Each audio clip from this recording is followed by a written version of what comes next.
Right, hari ini sayang ya, Mama Tili nggak bisa hadir, mungkin ada masalah ya. Selamat siang semuanya, ya kita mulai doa dalam kita tunduk kepala. Tuhan Yesus yang baik, kami datang dengan hati yang lapar dan haus akan firman-Mu. Urapi setiap kami agar kebenaran ini meneguhkan dan menguatkan langkah kami. Ajari kami untuk tidak terikat pada masa lalu, tapi berani melangkah maju bersama-Mu. Di dalam nama Tuhan Yesus Kristus kami berdoa dan mengucap syukur. Amin. Alright, teman-teman semua, saya mau nanya ya dalam kesempatan hari ini. Berapa banyak di antara kita yang masih sering menoleh ke belakang? Ya, bukan menoleh karena spion saat nyetir, enggak, tapi menoleh ke belakang hidup kita ya, ke luka lama, kegagalan, penyesalan, bahkan kenangan manis yang membuat kita tidak berani melangkah ke depan ya. Nah teman-teman, kalau kita terus menoleh ke belakang, bagaimana kita bisa maju ya? Hidup kita kan seperti mobil yang injak gas dan rem bersamaan. Suaranya memang keras, tapi kendaraan tidak jalan kemana-mana ya. Don't let your yesterday take too much of today ya. Jangan biarkan hari kemarin Anda mengambil alih hari ini ya. Masa lalu Anda jangan mencuri hari-hari Anda sekarang ya. Nah, Tuhan mau kita moving forward ya. Nah, hari ini saya mau sharing mengenai moving forward. Apa itu moving forward? Melangkah maju, bukan itu hidup dalam nostalgia atau penyesalan. Ya toh? Dasarnya firman Tuhan dong, ya toh. Kita buka ya. Filipi 3 ayat 13 sampai 14 ya. Yang pintar mencatat ya. Filipi 3 13 14 itu bilang begini. Aku melupakan apa yang telah di belakangku dan mengarahkan diri kepada apa yang di hadapanku dan berlari kepada tujuan. Wow. Saya baca tadi pagi ya. Nah, inilah Paulus tahu masa lalunya kan kelam. Ya, semua orang tahu lah bagaimana masa lalu si Paulus tadi ya. Dia penganiaya jemaat, penuh dosa, tapi ia tidak biarkan itu menahan langkahnya loh. Ia memilih fokus pada tujuan surgawi. Ya toh? Yesaya 43 18 sampai 19 ya. Yang pintar mencatat ya. Bilang apa? Yesaya. Jangan ingat-ingat hal yang dahulu. Lihat, aku hendak membuat sesuatu yang baru. Tuhan sedang bekerja melakukan hal yang baru. Masalahnya ya, dengar baik-baik ya, perhatikan. Seringkali kita sibuk menengok masa lalu, sehingga nggak melihat jalan baru yang Tuhan sudah buka, ya nggak? Nah, di sini sama, endingnya ya apa ya? Yeremia 29 ayat 11 kan, ini ayat emas lah ya, semua orang ingat lah. Yeremia 29 11 itu, sebab aku tahu rancangan yang ada padaku mengenai kamu, ya. Moving forward artinya apa? Percaya rancangan Tuhan lebih baik dari masa lalu kita. Masa depan anak-anak Tuhan bukanlah kebetulan, tapi rancangan ilahi. Wow. Ya.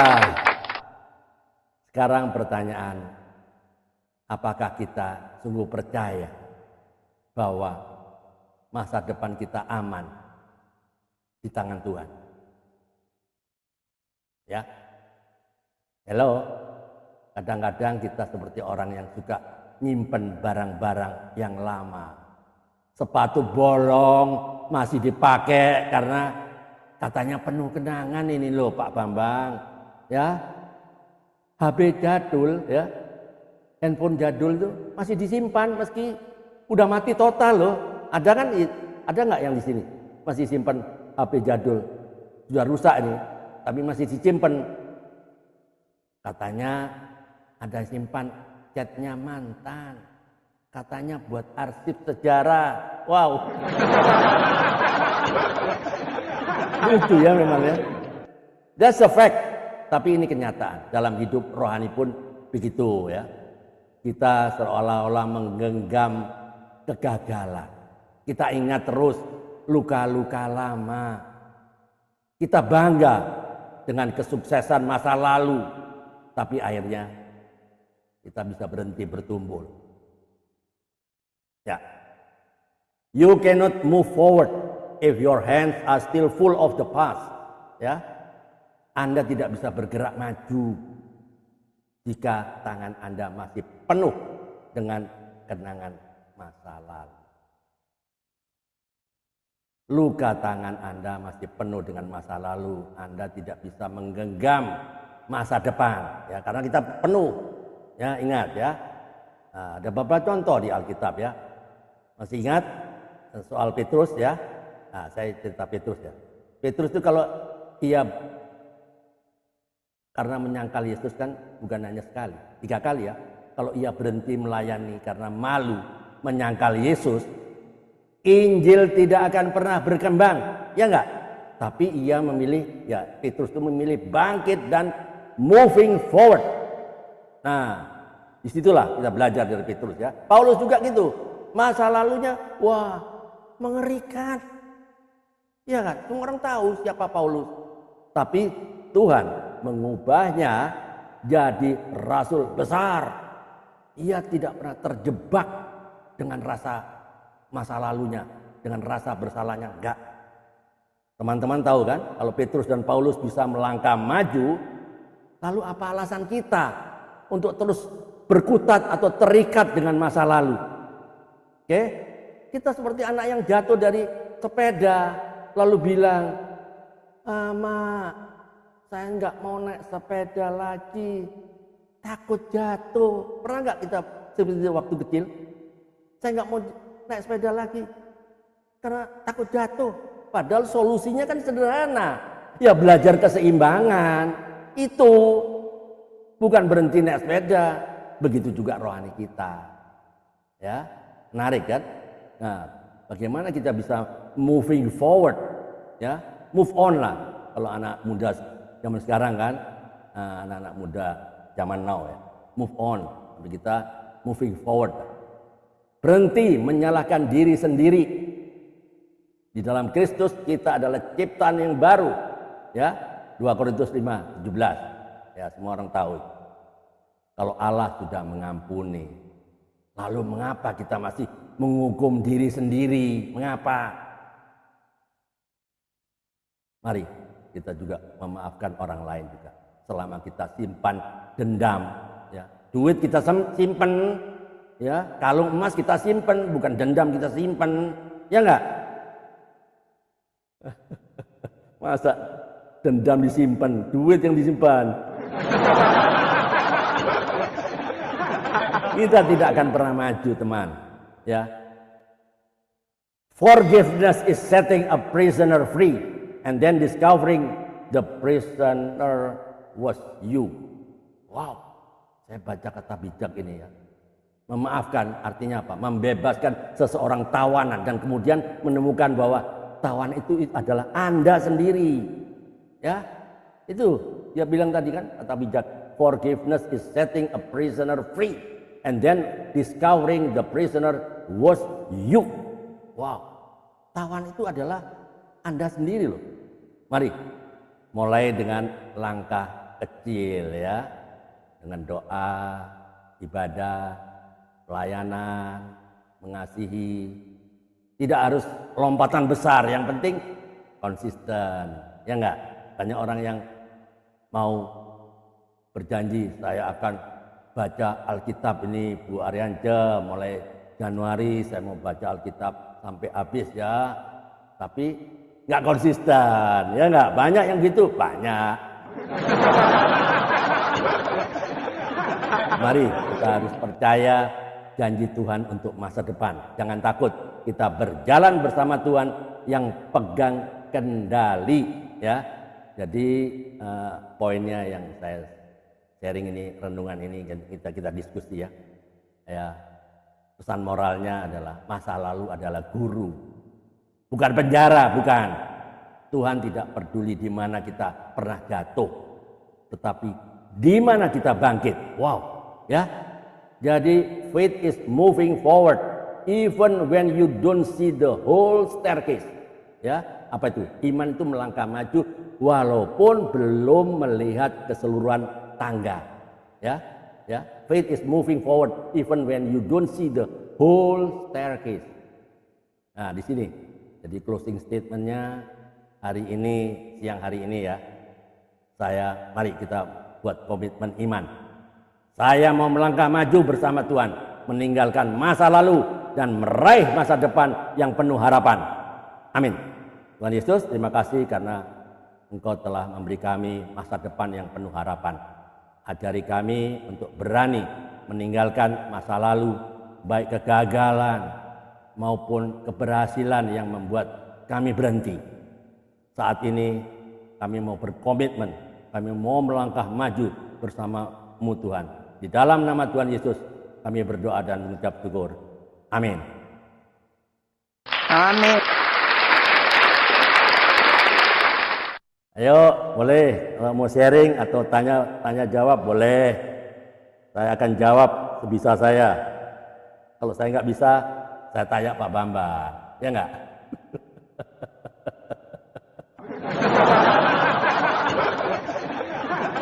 Ada yang mau sharing, silakan mengenai moving forward, move on lah.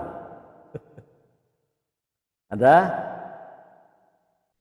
Oke, apa tipsnya ya untuk bisa move on ya? Ya, gitu ya, Bu Arence, pertanyaannya? Halo,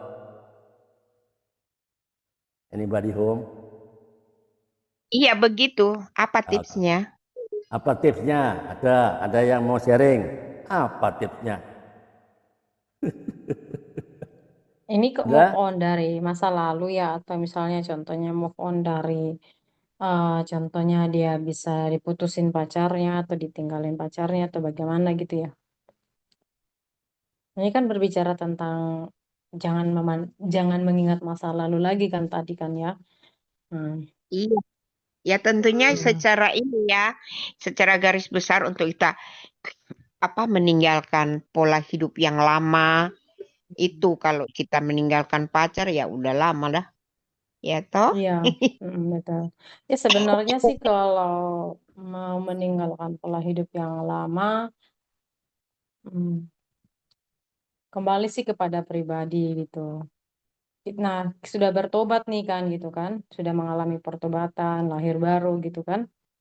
Nah, terus jatuh lagi dalam dosa yang sama, contohnya dosa dalam minuman keras, terus dosa dalam perselingkuhan atau apa segala macam lah ya gitu. Sebenarnya kembali kepada pribadi orang itu gitu. Kalau dia menyadari bahwa betapa baiknya Tuhan dalam hidupnya, dia menyadari kasih Tuhan itu yang memelihara hidupnya. Ya, pokoknya kalau dia sudah mengalami kasih karunia Tuhan dalam hidupnya, dia mengalami damai Tuhan, ya pasti dia akan bisa berubah gitu. Sebenarnya butuh kesadaran diri aja sih. Kalau untuk bisa move on gitu, untuk meninggalkan hidup lama itu, dan apalagi sudah hidup baru terus kembali lagi ke hidup lama itu ya sebenarnya kembali lagi sih fokusnya itu hanya kepada Yesus aja gitu. Kita fokusnya kalau kepada hal-hal dunia, of course lah bisa lah kita balik ke manusia lama. Tapi kalau fokus kita hanya memandang kepada Yesus, bangun hubungan pribadi bersama Yesus, baca Alkitab, pujian penyembahan gitu ya pasti ada pemulihan di situ gitu. Pasti ada pemulihan. Amin. Dan yang pastinya ada kemerdekaan yang dialami secara pribadi. Ya. Kemerdekaan itu artinya dia merdeka dari hidup lamanya, merdeka dari dosa lamanya, seperti itu. Ya mungkin kalau dari Astir sih gitu sih ya. Nah, karena Kak Ariance, mungkin itu saja Pak Andre. Oke, very good. Oke, ada komen dari yang lainnya? Boleh. Bagaimana meninggalkan masa lalu terus moving forward kan? Itu bagus tuh, very good. Tidak semudah yang dibayangkan kan? Ya, ada yang komen?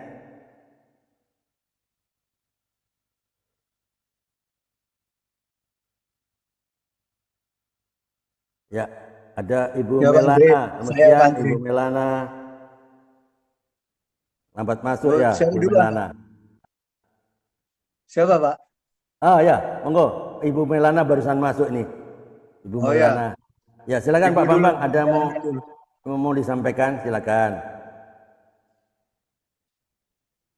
Silakan Bu Melana. Oh, Bu Melana mau sampaikan sesuatu? Monggo, Bu Melana. Dia enggak nyimak tadi, dia barusan masuk, Pak. Dia Oh, enggak nyimak barusan apa masuk. yang saya sharingkan, dia Oh, enggak nyimak, dia barusan masuk dia, Pak. Monggo Pak Bambang aja. iya, Pak. Iya, Pak. Jadi saya boleh sampaikan bahwa ada dua sisi ya. Dua sisi yang nanti ada satu jembatan yang bagaimanakah supaya kita bisa uh, hidup yang lama sudah berlalu, hidup yang akan datang sudah akan datang ya, hidup masa depan akan datang. Dan itu ada satu jembatan di mana kita harus meninggalkan hidup yang lama dan kita menuju kepada hidup yang baru. Bagaimana supaya kita bisa tidak kembali ya, tidak kembali kepada hidup yang lama? Apakah itu secara rohani maupun secara jasmani, berdasarkan pengalaman? Itu harus ada pertobatan, Pak. Ada pertobatan. Jadi ketika seseorang tidak mengalami satu pertobatan, tidak ada perubahan hidupnya. Karena ketika pertobatan itu stagnan, pertobatan tidak ada satu tindakan kelanjutannya, ya nggak akan ada apa-apanya. Oleh karena itu ketika kita bertobat, artinya kita meninggalkan manusia lama menuju kepada manusia baru, maka kita harus melakukan bagaimanakah supaya kita hidup dalam manusia baru itu. Makanya saya boleh sampaikan pada siang hari ini bagaimanakah supaya kita ada hidup di dalam proses pertobatan menuju kepada kehidupan yang baru. Itu mari kita baca di dalam Roma 8 ya. Roma 8 ayat 2 ya. Ya. Nah, di situ dikatakan roh yang memberi hidup telah memerdekakan kamu dalam Kristus dari hukum dosa dan hukum maut. Nah, itu. Jadi mari kita hidup dalam roh. Roh Allah itu kita hadirkan dalam hidup kita. Jadi kita bagaimanakah supaya kita hidup dalam kehidupan yang baru, meninggalkan yang lama dan tidak kembali kepada kehidupan yang, maka kita harus hidup dalam roh Allah itu. Karena dengan roh Allah itulah yang menghidupkan kita. Hidup yang baru itu.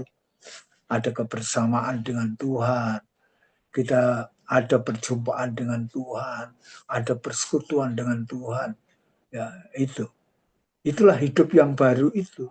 Meninggalkan manusia yang lama itu. Nah, kita akan dimerdekakan, katanya.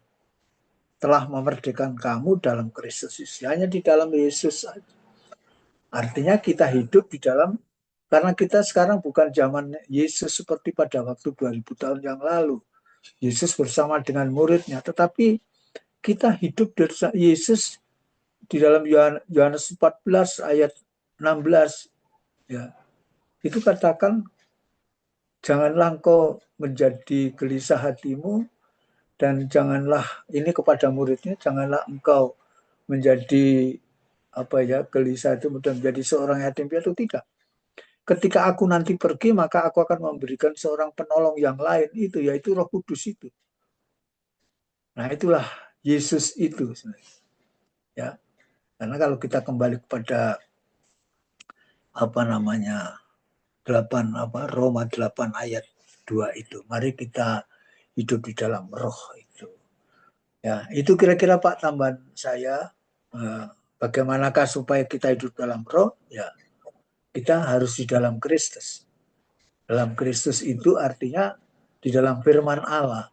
Karena Kristus, ya, Yohanes 1 ayat 1, kemudian Yohanes 1 ayat 14. Ya, tidak akan binasa, melainkan memiliki kehidupan kekal. Dan kita tidak akan mengalami kesengsaraan, tapi kita memperoleh damai sejahtera karena Tuhan Yesus menyertai kita.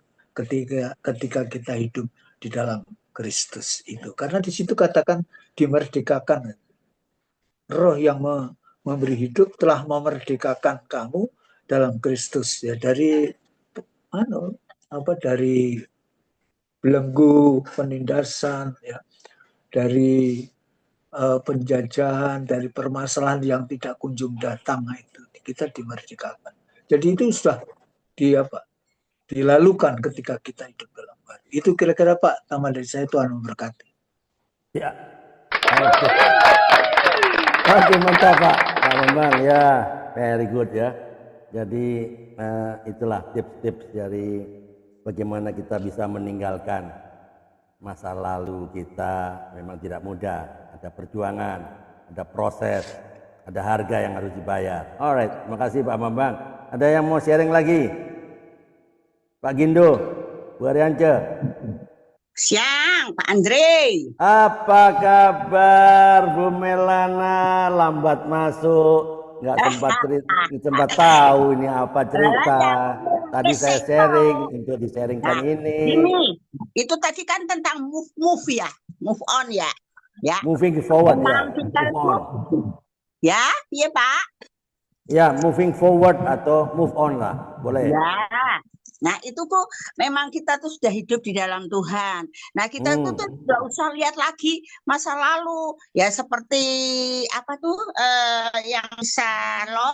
Nah Kisah Lot itu dia masih lihat masa lalu. Kita jangan balik lagi, itu sudah masa lalu ya, sudah hilang gitu. Nah kita terus melihat kepada Tuhan, fokus kepada firman Tuhan, dan kita terus melekat pada Tuhan. Jangan kita lihat lagi mungkin yang buruk. Memang manusia tuh hanya lihatnya tuh yang di belakang-belakang. Oh si A tuh begono. Ya, jangan kita dengerin orang-orang tuh seperti itu. Biar aja orang-orang bilang gitu. Pokoknya Tuhan Yesus itu nggak ngomong seperti itu. Kita terus fokus kepada Tuhan. Tuhan Yesus nggak bilang, oh kue itu begini dulu, kue itu begini, kue begini. Enggak. Kalau Tuhan Yesus sudah jamah kita, sudah pulihkan kita, ya udah. Amin. Apa kata orang? Biar aja berlalu gitu loh Pak Andre. Jadi kita terus fokus kepada Tuhan.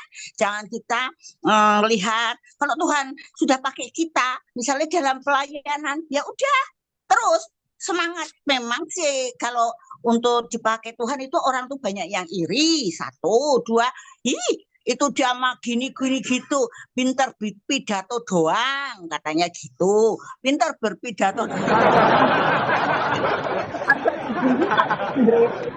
ada diguyu lah. Ya orang tuh senengane ngono, lidah tak bertulang. Nah itu, tapi kita jangan hiraukan apa kata orang. Pokoknya nama kita tercatat di surga, ya wis itu tak. Terima kasih Pak Andre. Oke. Wah, keren Ibu Melana ya. Oke. Tinggalkan, angkat kaki ya dari tempat yang lalu ya. Oke. Jangan pedulikan apa pendapat orang, kita pedulikan apa pendapat Tuhan, ya enggak? Ya. Kita fokus pada apa kata Tuhan, bukan apa kata orang, ya enggak? Very good. Terima kasih Bu Melana. Ada lagi yang mau sharing? Menarik ini. Atau ada poin-poin lain? Boleh. Pak Gindo, ada? Bu Astriani? Halo? Lanjut Pak, lagi di luar. Pak Gindo mau bicara. Oh, lagi di luar. Ya, Pak Gindo, ayo maju Pak Gindo. Lagi di luar Bu, sorry. Lanjut Pak Andre. Oke. Lagi di luar ya? Lagi apa? Ojol kah? Asal jangan ikut demo ya, di luar ya, jangan ikut demo ya.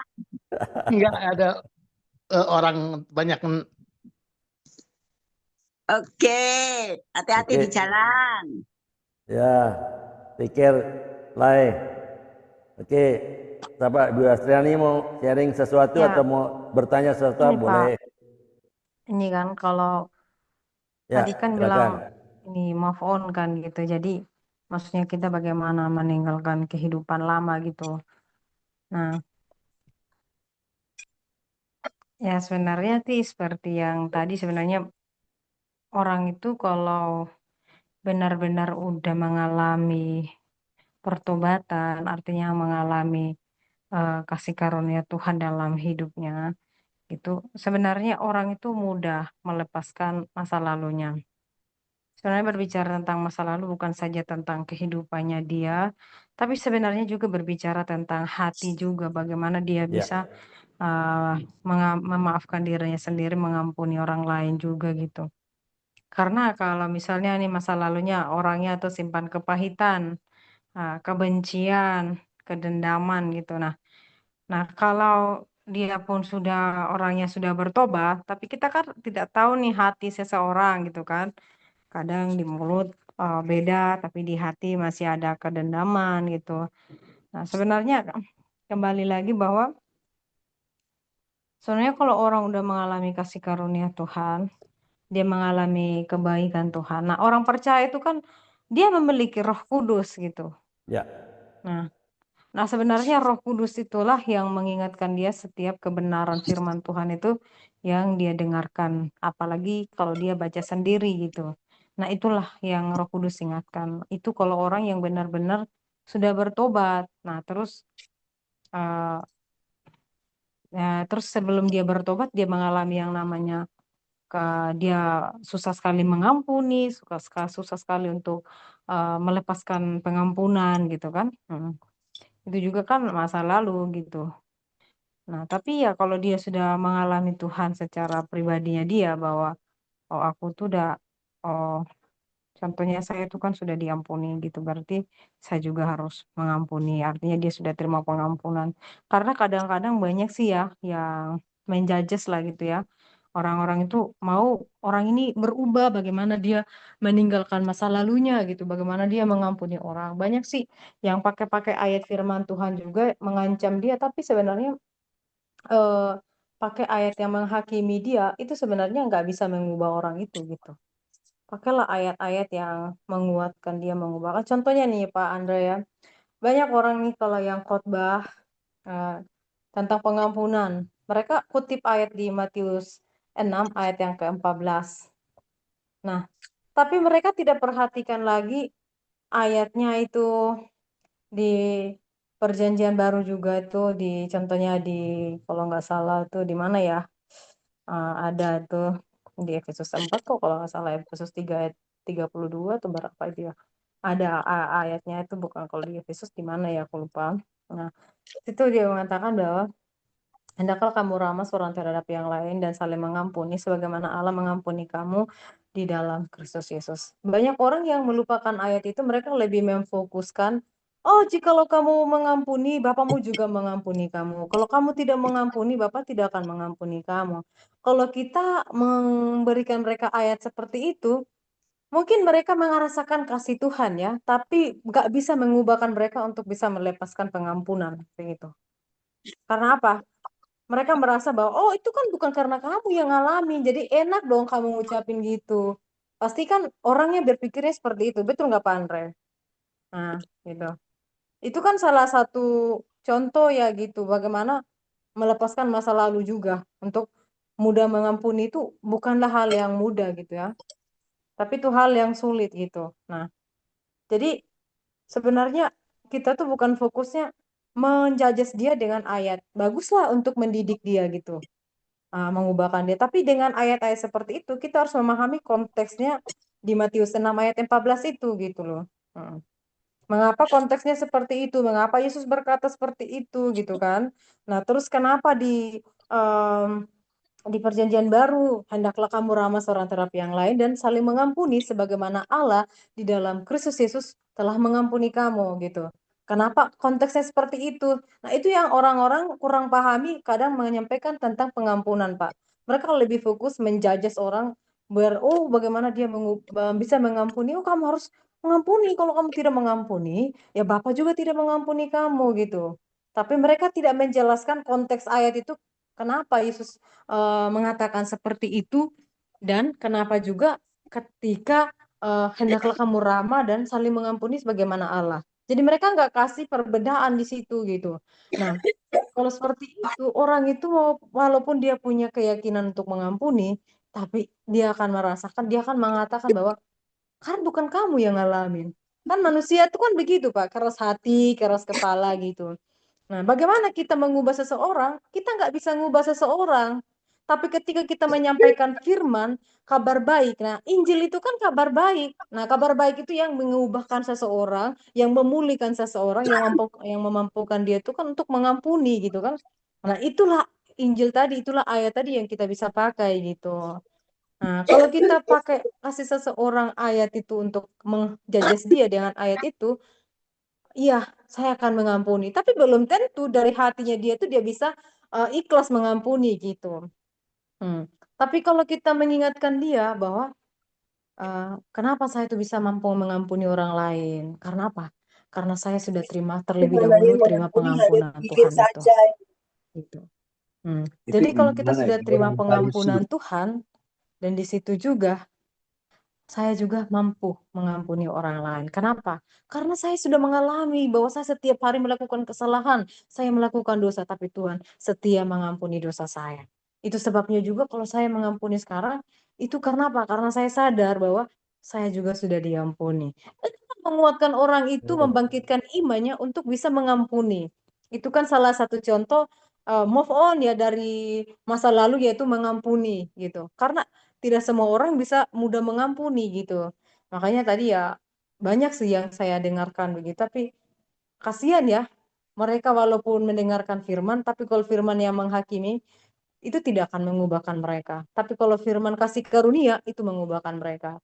Dan itu juga yang kita harus belajar bahwa apakah kita hidup di zaman perjanjian lama atau zaman perjanjian baru? Apakah kita hidup di zaman hukum Taurat atau apakah kita hidup di zaman kasih karunia? Nah, Kasih itu karunia. banyak pengkhotbah yang tidak pahami itu, Pak.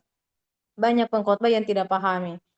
Mereka boleh pakai ayat untuk mengubah orang, tapi ayat yang menghakimi nggak mampu mengubah orang. Tapi ayat kasih karunia itu mampu mengubah orang karena Amin. apa? Karena Roh Kudus itu pasti mengingatkan dia tentang ayat-ayat yang menguatkan dia, bukan ayat-ayat yang menghakimi. Kalau ayat-ayat yang menghakimi, oke lah dia terima, tapi dia tidak mungkin bisa melakukan. Nah, itu dia bedanya. Tapi kalau ayat kasih karunia, itu memampukan dia untuk bangkit kembali. Seperti itu, Pak. Jadi ya itulah Amin. salah satu contoh ya mungkin yang saya bisa tambahkan tentang move on ya. Contohnya move on dari pengampunan. Nah, itu saja, Pak. Terima kasih. Oke. Wah, keren. Ya. Ya, oke. Terima kasih Bu Astriani. Ini Bu Ariance sudah keluar kan, terlempar kali. Ya, ya, sudah nggak ada lagi ya. Jadi ya, saya setuju ya dengan apa itu. Saya mau garis bawahi aja bahwa banyak orang yang terhambat kan untuk melangkah maju. Karena apa? Karena terus terikat pada masa lalunya, baik kegagalan, luka, maupun penyesalan. Ya enggak? Ya inilah yang tidak mudah. Memang ada harga-harga yang harus dibayar. You have to pay the price. Ya. Jadi harus menerima. Satu ya, ada beberapa poin yang saya catat di sini. Satu adalah harus menerima pengampunan Tuhan ya. Jadi jangan pernah biarkan masa lalu itu mendefinisikan masa depan Anda. Karena apa? Karena 2 Korintus 5:17 kan. Masa apa? Yang lama sudah berlalu, sesungguhnya yang baru sudah datang. Jadi ingatlah, your past is a place of reference, not a place of residence, itulah. Jadi masa lalu Anda itu adalah tempat referensi, ya toh. Your past is place of reference, ya. Not a place of residence. Jadi bukan tempat tinggal, ya, sekedar referensi lah. Itu harus diingat. Kedua, saya dapat poinnya dari teman-teman semuanya ya. Kita harus belajar mengampuni diri sendiri dan juga orang lain.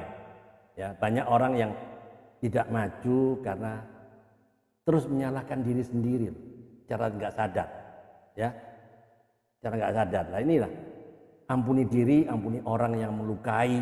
Mengampuni bukan berarti melupakan, tapi melepaskan beban, ya. Karena forgiveness is setting a prisoner free. and discovering the prisoner was you. Wow, disitulah ya, memaafkan itu mengampuni atau memaafkan berarti membebaskan seorang tawanan dan menemukan bahwa tawanan itu adalah Anda sendiri. Ya, ketiga, ambil pelajarannya ya, bukan trauma. Jadi selalu ambil pelajaran ya. Jadi ambil pelajarannya lah, bukan traumanya.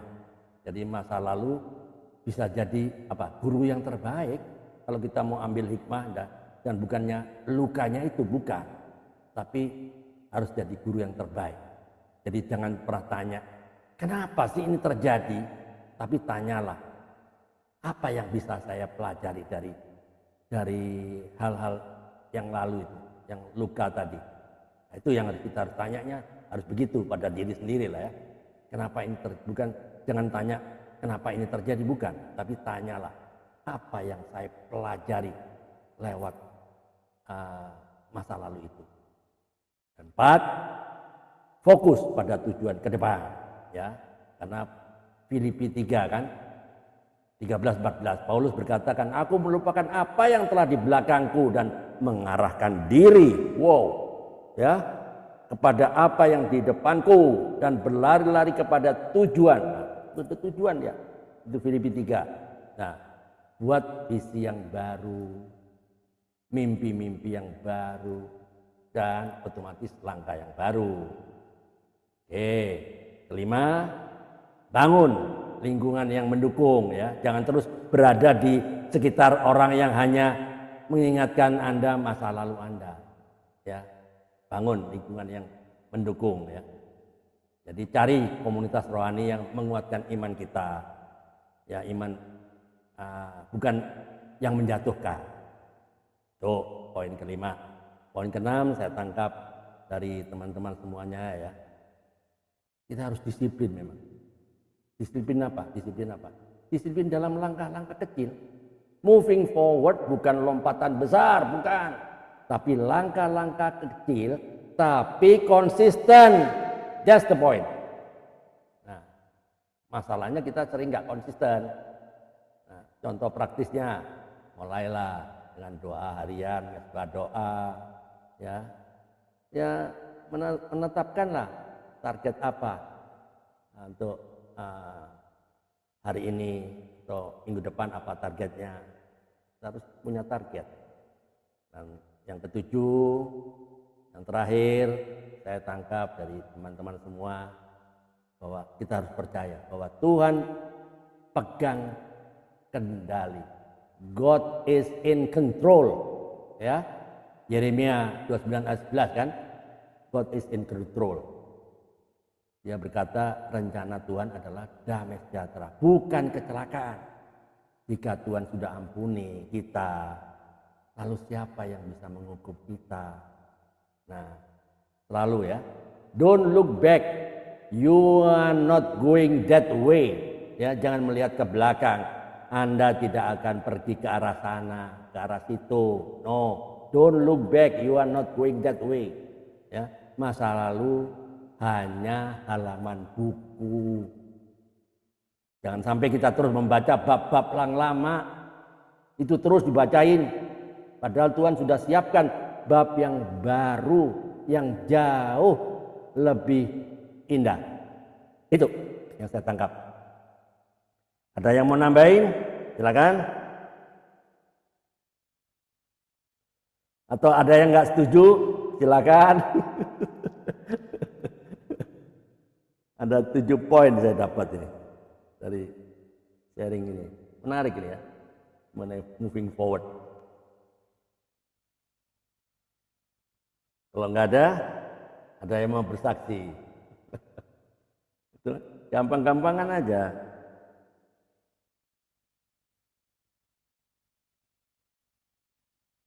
Ini dari Astri Pak, mungkin Oh kesaksiannya ya, silakan. tentang ini. Astri bersaksi tentang orang yang sulit sekali untuk melepaskan pengampunan gitu. Oke, kenapa? Suaranya pelan ya? Suaranya pelan ya? Sekarang oke. Oke.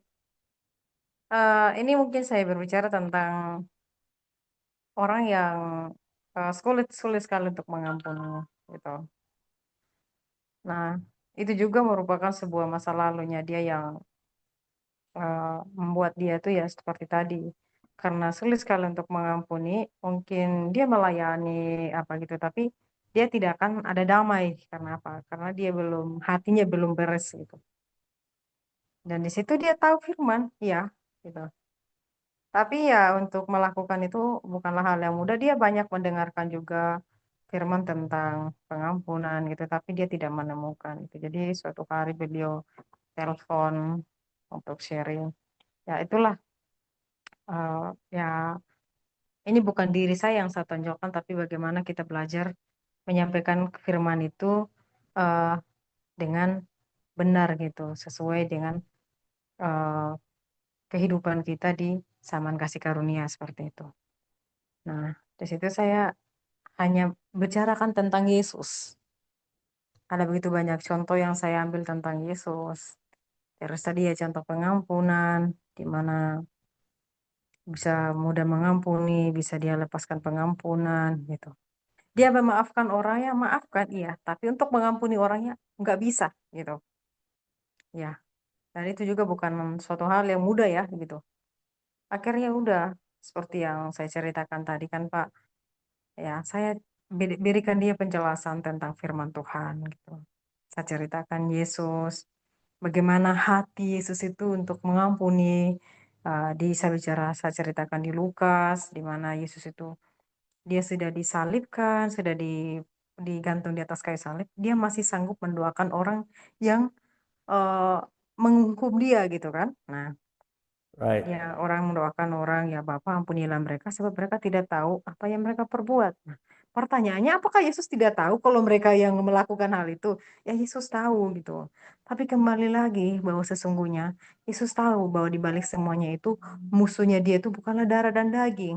Manusia itu kan darah dan daging. Sedangkan musuh kita yang sesungguhnya sesuai dengan Efesus 6 itu kan ya penguasa-penguasa kegelapan, roh-roh jahat di udara. Di situ saya ingatkan dia kembali bahwa sebenarnya musuhmu yang sesungguh bukannya orang yang kamu benci itu, seperti itu. Musuhmu yang sesungguhnya itu adalah iblis itu gitu. Kalau kamu terus membenci orang itu, maka iblis akan terus menertawakan kamu. Tapi kalau kamu Betul. melepaskan Ya. pengampunan orang itu, seperti Yesus, di mana dia sanggup mengampuni orang, bahkan dia mendoakan bahwa ya Bapak ampunilah mereka, mereka tidak tahu. Saya mau tanya, orang yang menyakiti kamu itu, apakah kamu tahu dia itu bahwa dia yang menyakiti kamu? Tahu kan? Tapi Yesus dia sanggup mendoakan orang itu, Bapak ampuni mereka, mereka tidak tahu.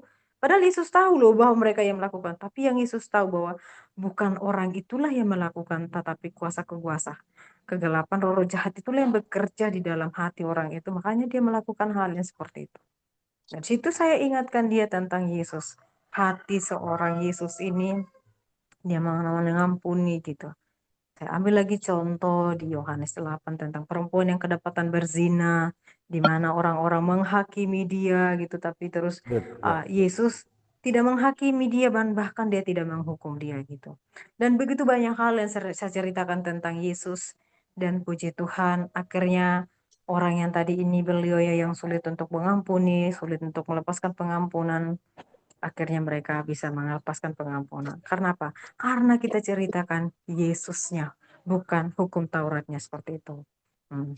Jadi itulah satu-satunya cara bagaimana kita mengubahkan seseorang. Kita nggak bisa merubah karakter seseorang. Tetapi ketika kita sampaikan Injil yang adalah kabar baik itu, kita sampaikan Yesus. Yesus itulah yang sanggup mengubahkan dia seperti itu. Nah, itulah salah satu ya kesaksian yang saya bisa ceritakan tentang orang yang sulit untuk mengampuni, dan puji Tuhan ketika mereka mendengarkan uh, bahkan waktu itu saya pernah khotbah di mana ya, di grupnya Pastor Brian ya, kalau Pak Andre tahu Pastor Brian, itu saya pernah khotbah tentang pengampunan dan banyak yang chat pribadi juga Pak, oh ini Kak, puji Tuhan malam ini saya diberkati sekali dengan firman Tuhannya, akhirnya Amin. saya yang sulit untuk mengampuni sekarang saya bisa mengampuni gitu.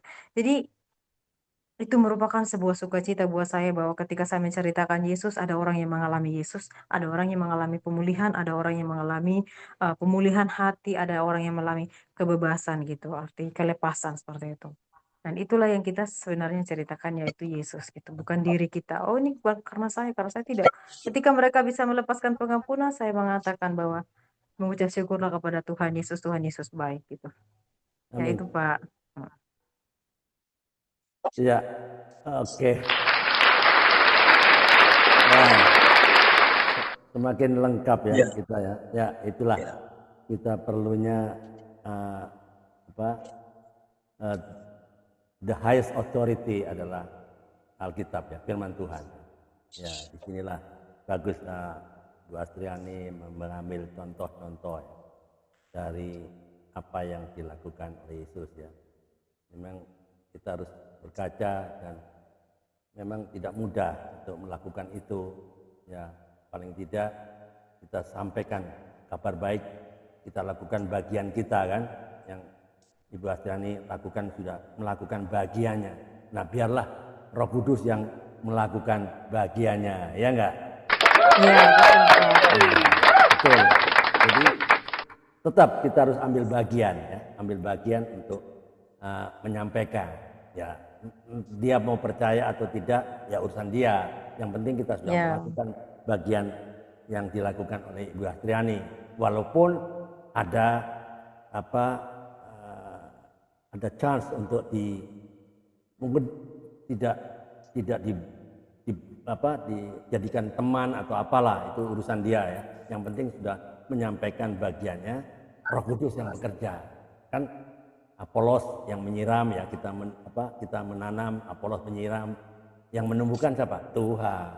Ya enggak? Nah, itu yang dilakukan Ibu Astriani. Wah, keren, bagus. Mantap. Iya, Pak. Saya tambahkan sedikit, Pak. Oke, monggo Pak Bambang, silakan. Iya, Pak. Jadi kalau menurut saya memang berat, Pak. Jadi kalau kita mengatakan bahwa bagaimanakah sebenarnya kita boleh bisa mengampuni, ya, itu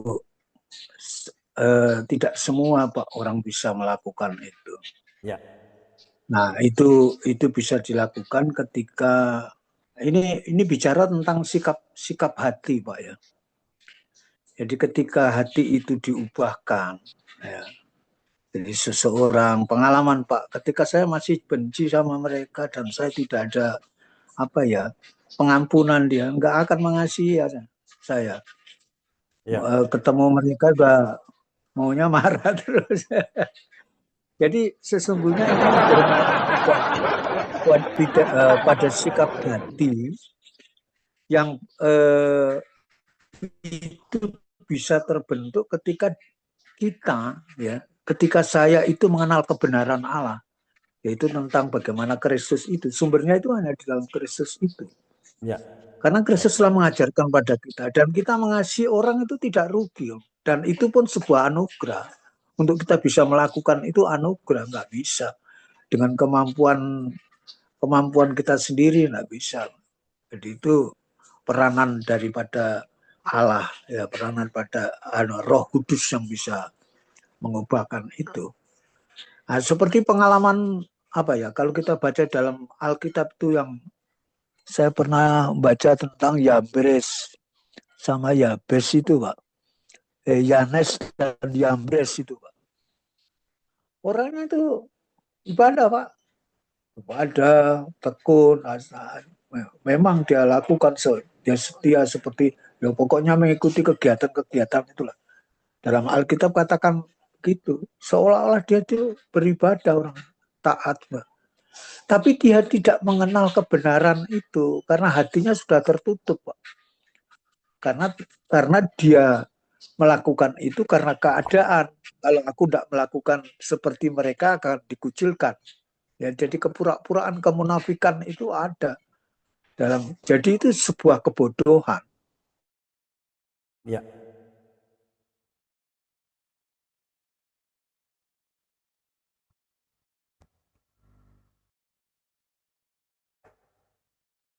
Suaranya hilang, kok nggak kedengaran?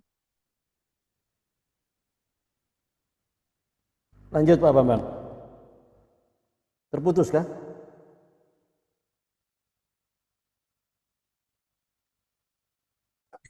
Kita harus mengubah sikap hati. Ya. Dan hati itu bisa diubah karena peranan karya Roh Kudus. Ya, betul, Ya, Pak. hidup di dalam Tuhan. Ya, dengan mengenal kita firman-Nya, kebenarannya, yang terus kita dengar, renungkan, kemudian kita melakukan itu, akan mengubah sikap hati. Karena itu sikap hati, Pak, untuk kita bisa mengampuni itu ada perubahan hati. Seperti yang pengalaman saya waktu dulu, yang beberapa tahun. Ketika saya masih memiliki sikap hidup yang nafsu, ada masih dalam monster lama saya masih ada, nggak bisa, Pak, mengampuni. Maka oleh karena itu melakukan baik perkataan, pikiran maupun perbuatan itu akan bisa kita lakukan. Nah, makanya Yesus kan gambarnya hati, Pak.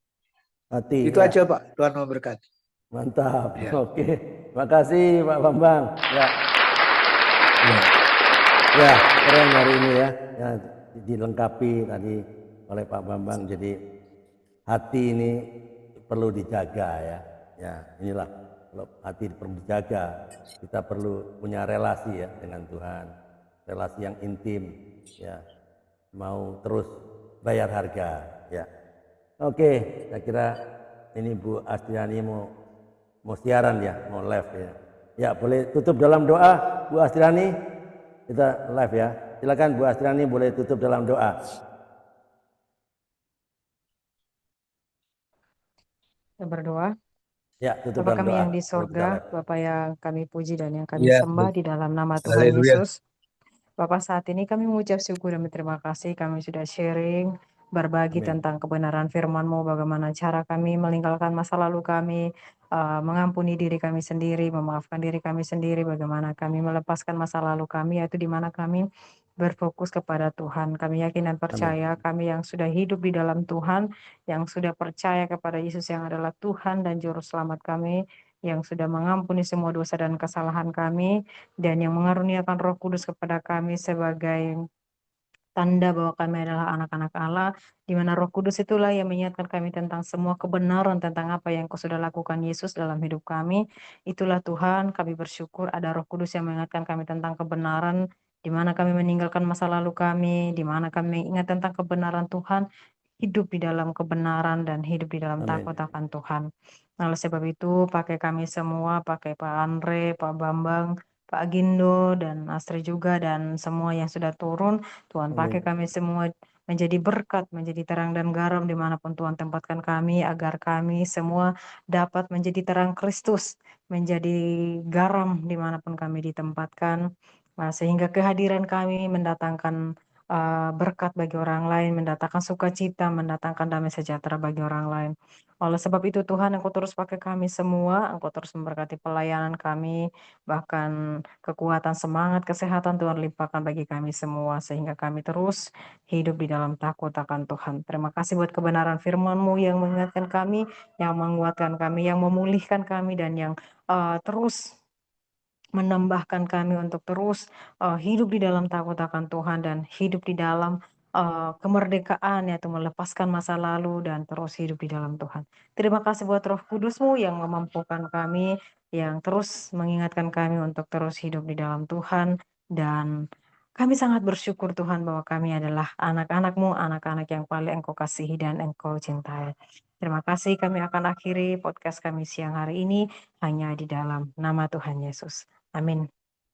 Amin. Oke, terima kasih Pak Astriani. Terima Sampai kasih Pak jumpa Andre, besok thank you lagi, Pak besok Bambang. jam siang ya. Terima Nih, kasih. Pak Bambang yang Terima hari kasih ini. Pak Bambang. Terima kasih Pak Gindo. Terima kasih. Oke.